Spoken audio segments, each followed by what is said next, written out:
Hey everyone, welcome to Drinks with Demo! Woo! Your 15 to 20 minute mental break. With Not today though. With beverages. Oh. Why not today? So we're going educational today. Oh. What? It's off screen, you can't see it. Val has busted out her lap. The laptop is involved. Laptop. Okay. Maybe they'll be like, who knows? Oh, that's like a crazy. That's no? crazy. Okay. As we've talked about for like the last 10 weeks, yeah. We had a great haul at Total Wine and More. Not a sponsor of the show, so I don't think we're trying to They're really show for them. It's just a great store. Right. Val picked up a couple of bottles of wine, and this is going to be the last bottle of wine we got from Total Wine on that trip. Mm-hmm. Before we get into that, I want to tell you what else we got at Total Wine and More. Which is my anniversary gift. It's a corkatoo. A corkatoo! I had to have it. I was like, oh my god, I have to have this. Now, on the show, you've seen us use the big bad boy here. The flying corkscrew here. This is just a version of this. Your waiter's best friend, your companion there. Right. Except it looks like a bird. Oh, hold on. Yeah. What? You too can have a corkatoo. Best $10 ever spent. I'm sure it's on the website. Mm-hmm. Total Wine and More. TotalWine.com. TotalWine.com. They do have different colors as well. Yes, they do. But you had to go for the classic, tropical bird here. And the corkatoo. It's pretty awesome. It's the dumbest thing and the most amazing thing all at the same time. Go ahead and admit you're jealous. Corkatoo. Now, since Val picked out this wine, and she actually did research for it, I'm going to let Val take over the show. Okay. Whew, no pressure. Because I cannot say the name of this wine. Me and I've either. tried numerous times. Me either. And I've taken quite a bit of French. So this is that. Right here so you can see it. A Domaine Grands. What's the last part? Romane. So there you go. The vintner is Pierre Amadieu. Amadieu. He's Scottish, apparently. Amadieu. And it is a Gigondas. Gigondas. Apparently it is a part of France. Because for those of you that did not know, anything about French wine has nothing to do with the grapes you're using. Unlike here, like you get a cab, you're getting a Cabernet wine, wine grape. Yep. So there, if you're getting a Bordeaux, it's grown in the Bordeaux region of France. So it doesn't matter what grape it is. Doesn't matter what grape it is. So it could be a Chardonnay grape from Bordeaux. Oh. I guess technically, if you really wanted to go there. I didn't know that. Yeah. So like Champagne, it's only considered Champagne if it's from the Champagne region of France. Otherwise, it's not technically champagne, it's sparkling wine. So, well, until recently. I think they've kind of loosened that up a little bit. I don't think so. I think they have. I think they did. Like a year or two ago. To be on the safe side, defer to just champagne from champagne. Right. So this is Gigondas. Sure. I'm just going to pronounce it like it's Greek, apparently. So, how would you pronounce it, Greek? I don't know. Gigondas. Gigondas. Sorry. Gigantes. So here we go. This is actually from this region of France, which is in the southern Rhone Valley, where a lot of your grapes are grown anyway. So your big grape producing regions. So get a map. The Rhone Valley of France.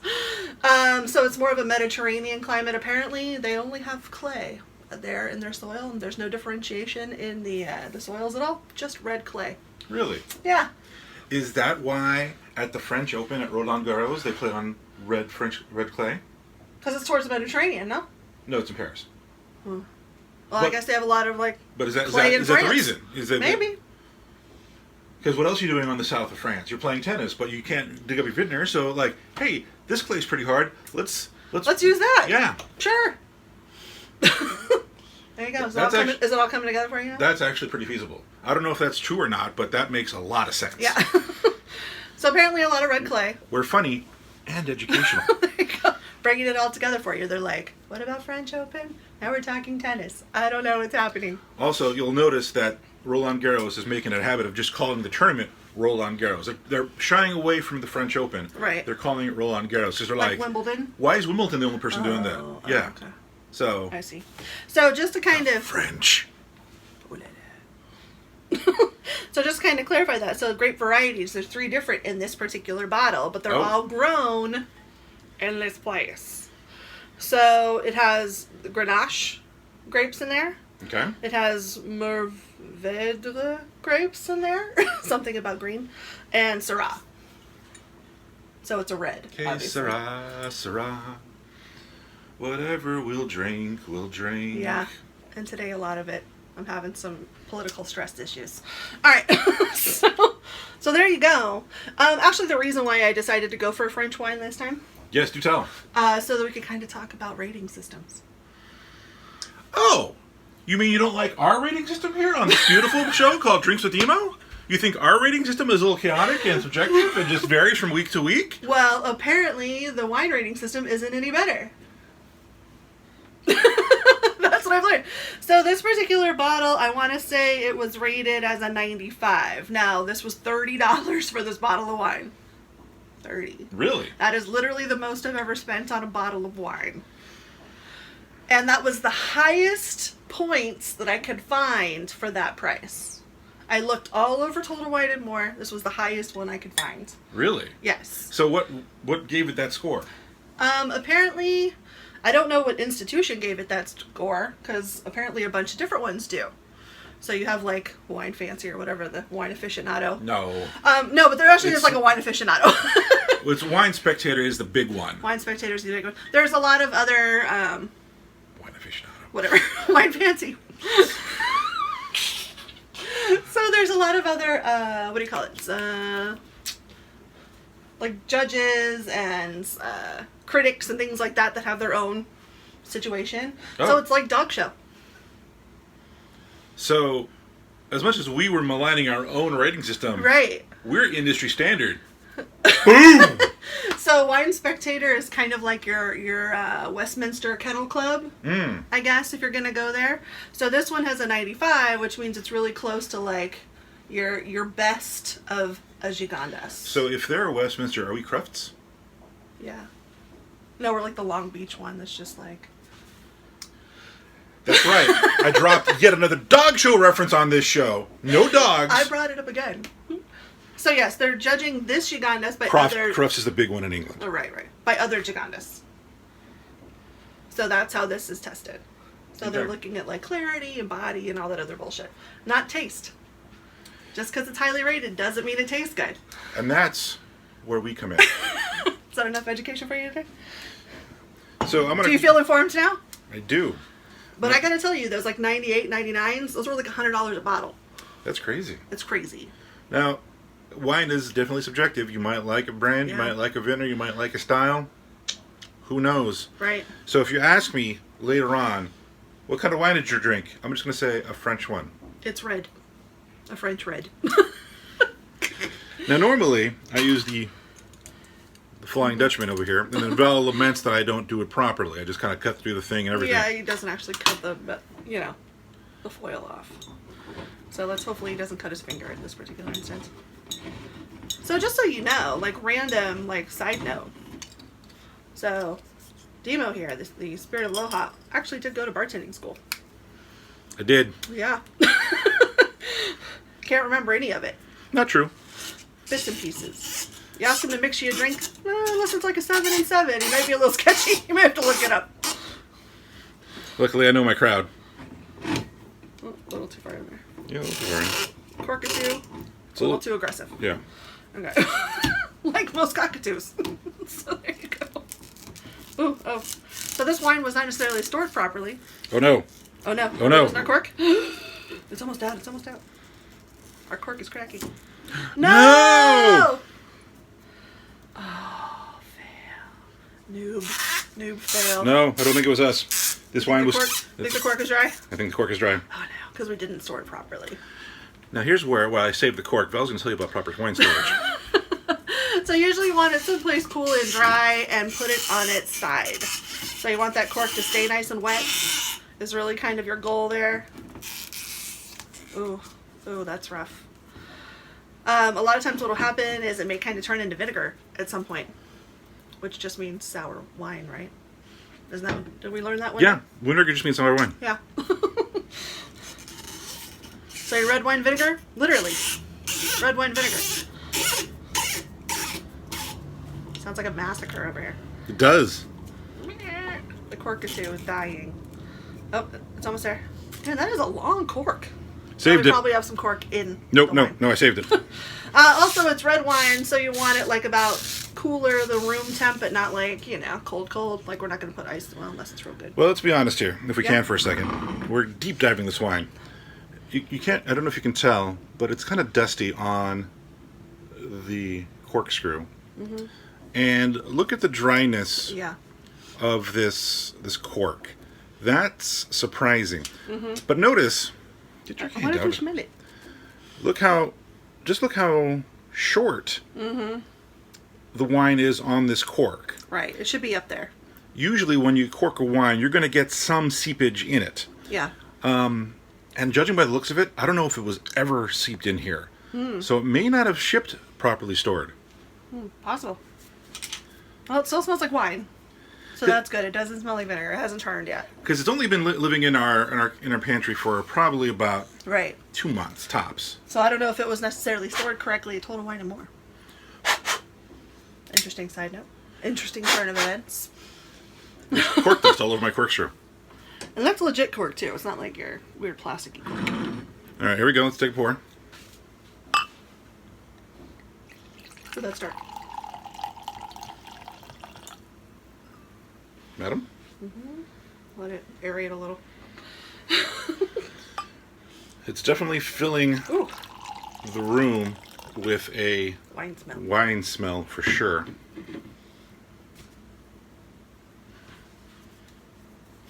Yeah, we just went there. What? We just went to wine tasting. Yes, we're swirling it. It is. It smells dry. Yeah, it does.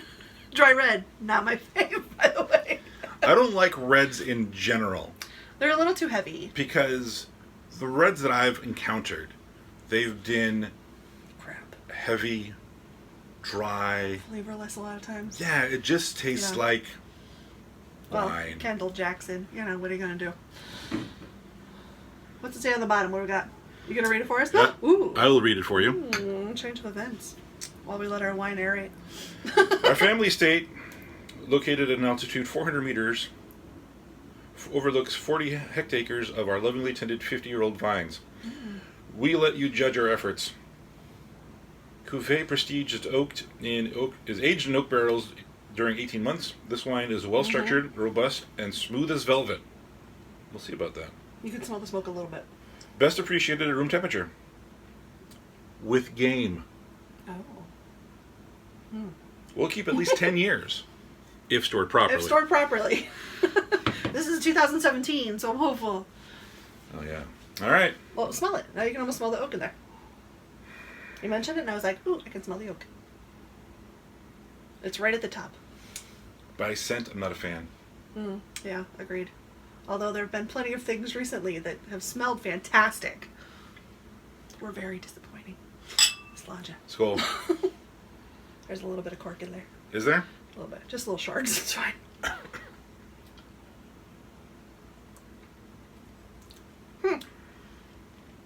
Weird. It's peppery.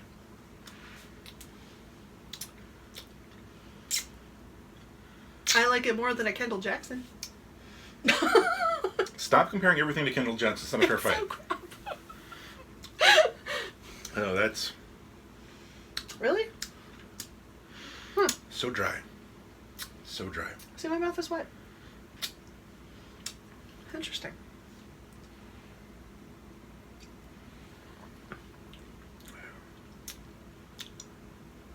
I don't hate it.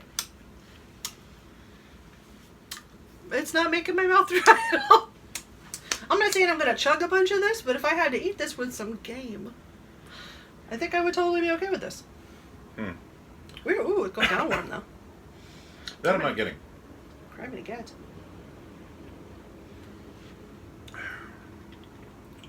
All right. I feel like it's not nearly as dry as I thought it was going to be. Proper review time.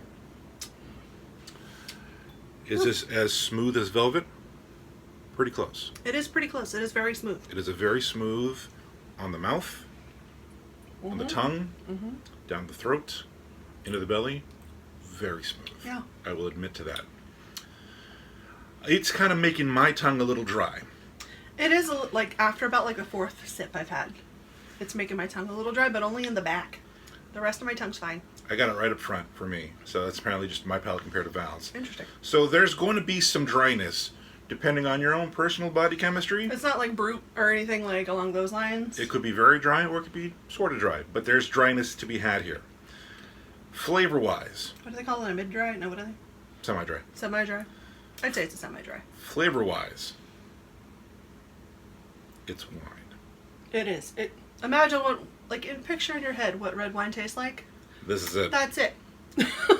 I am not getting any kind of... Just right now, as I've let it sit after a couple of sips, I am getting a little bit of the smoke from the barrels. I got a pepper note right up front, which was interesting. But I'm getting no distinguishing flavors. Not like peppers, like black pepper. I'm not getting any kind of... There isn't one strong element that's like, this is us. No, I'm not getting anything. So that tells me either it's just so well blended that everything is just kind of mixing together to form wine. Yeah, not really getting any like other notes other than a little bit of oak and a little bit of pepper.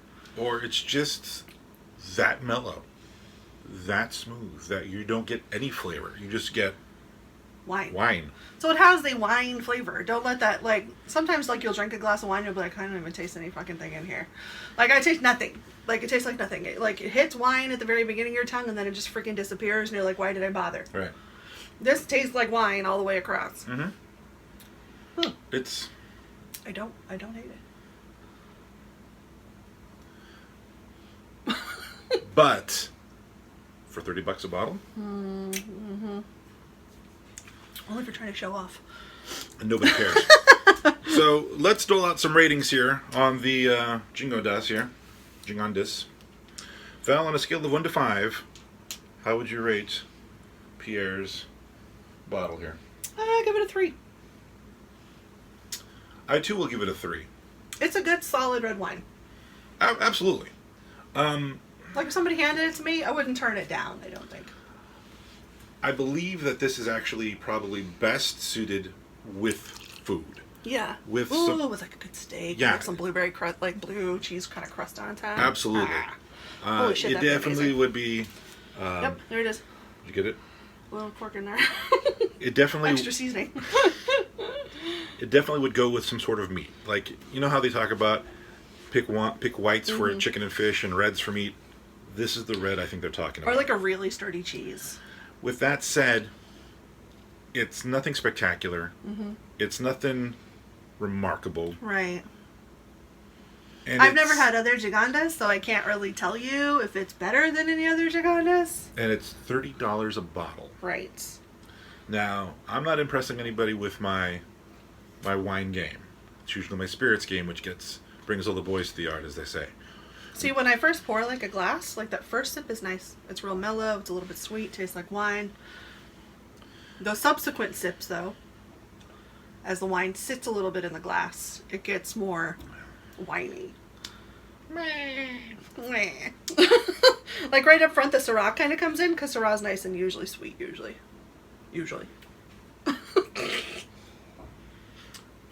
It's not bad, but it's not fantastic. Yeah, I don't want to pay $30 for it again. No.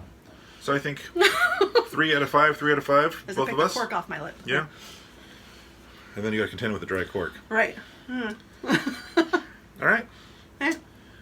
So, to summarize, to recap, Pierre Amadieu's Domaine Grand Romane Gigondas. Amadieu. 3 out of 5 for me, 3 out of 5 for the Spigas. Gigondas. We are rubes. American rubes. Totally uneducated. Just salt the earth. We're not, though. That's the sound. Yeah. Sure Morons. sounds like it. We're morons over here, let's be honest. You know. Morons. It is nice. It's like 15%. So. Is it? Yeah. Wow. Maybe I should try to make one of those things out of it. Like I can make like a milk punch or something. Pull all the tannins out. We'll see how that goes. That's gonna take some effort. So, All right. let's wrap this up. Thanks for joining us here on Drinks Demo. Yeah, be sure to like us on not FaceTime. Wow, like us on FaceTime. YouTube and Instagram. Like, subscribe, comment, share with your friends. Send us any suggestions or requests. We will do our very best to get them to you. If you Buy a cork or two. If you wanted a cork or two, they're probably not exclusively a Total Wine anymore, but that's where we got ours. Cork a two. On that note, any parting shots? Nah. Thanks for joining us through our educational journey. Sometimes it's all fun and games, and other times you gotta NPR a little bit. yeah, you gotta bring the information. You gotta give the people what they want. Do they want more information on French wine? They gotta give the people what they want. Well, you got it whether you wanted it or not. How about that? And you'll be better for it. But I think the big takeaway here is our rating system just as good as Wine Spectator's. Boom!